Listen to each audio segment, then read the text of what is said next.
Assalamu alaikum. How you doing? Welcome to Lauren Looks at Eid. There's going to be a little bit of noise in the background, but I wanted to be outside today because it's such a beautiful day, inshallah. So we're talking about Eid today. Have you got that Eid feeling? You know, the one that converts get, that special sort of like Eid anxiety where you don't really look forward to it and you're guilty about not looking forward to it? Yeah, I've had that too for many years. And so I want to talk today about how to get over that and see around what Eid can really be, even under isolation, bi'idhnillah ta'ala. Tip 1. Eid starts after the last iftar, and if you're anxious about that, maybe a little bit nervous about having that on your own, well, why not start calling around and organising a WhatsApp or a Facebook party right now, a special Eid to talk about all that you've been blessed with and to share it with other people. There are loads of groups out there, and if you're not part of a group now, maybe it is your first ever Ramadan, just go online and I'll give you some links at the end.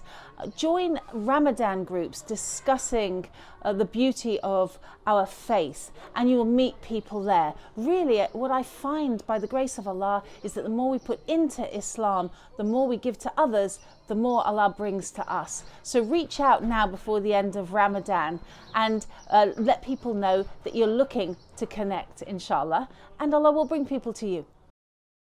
Tip 2, do it anyway. Make Eid special anyway. We have things that really lift our spirits. So we get up early, we have that lovely shower, that lovely ghusl, and you know what? Lay out those clothes that you love to wear and slather on the old perfume, because nobody's going to smell it except for you. So you can make yourself smell beautiful and start making that azkar. Allahu Akbar, La ilaha illallah. Make that while you're making your breakfast. Make that while you're laying out your clothes. Subhanallah. These are things that bring with them joy and blessings. We can still enjoy those. And the thing is to stay focused on Eid, on the beauty of what has just passed. We are not celebrating the end of Ramadan. In fact, we cry at the end of Ramadan. You know, that last Maghrib, filling up. Okay, we don't want to let go of that feeling.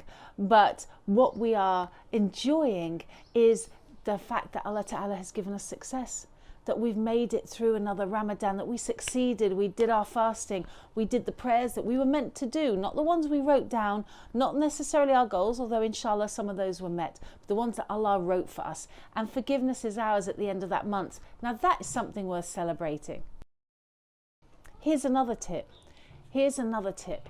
Let's make sure that on Eid we give to others. Now, I have spent those lonely Eids where people all around, in fact, 10 years I never had an Eid invitation. Subhanallah. No, that's not true. I did have Eid invitations, but 8 out of the 10 I didn't. I had 2 wonderful Eids, actually.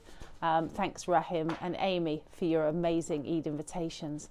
But when you think about having 2 young children and 8 of those Eids were people, you know, that feeling of rejection, it can be really tough. So I really hear where you're coming from. But here's what I found. The best Eids were the ones where I experienced giving to others. Subhanallah, we tend to think, or maybe as converts from the West, we want to make Eid like Christmas.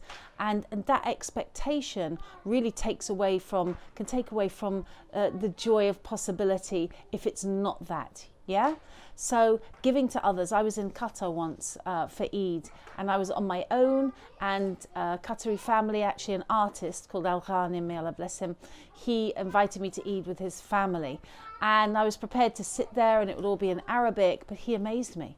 7 o'clock in the morning, he said, okay, so we've done the Eid prayer, now we're off to our real Eid. And I said, where are we going? He said, don't worry. And I watched him load flowers and chocolates and things into the back of his car until it was filled. And then we went to the hospital, and we spent the whole of Eid morning visiting terminally ill patients and sitting with them and wishing them Eid Mubarak and giving them gifts. That filled my heart.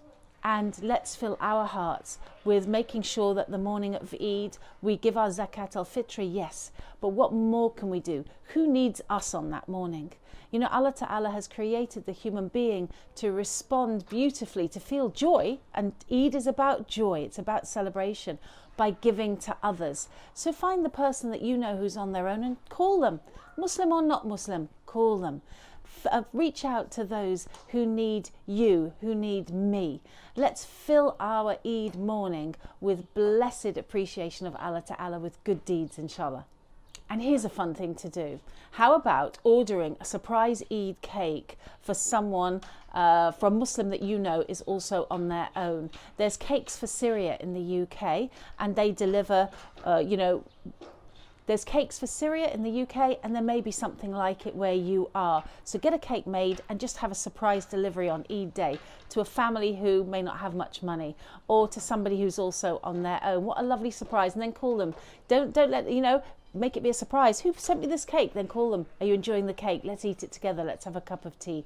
Really, we can make it about sharing. Don't wait for others to walk into our lives. We have so much to offer by the grace of Allah Ta'ala. And what does the Quran tell us about Eid al-Fitr? In Surah Baqarah, chapter 2, the Holy Quran tells us that you shall complete the number of days, and you may glorify God for his guiding you, and that you may be thankful. Eid al-Fitr literally means festival of breaking the fast.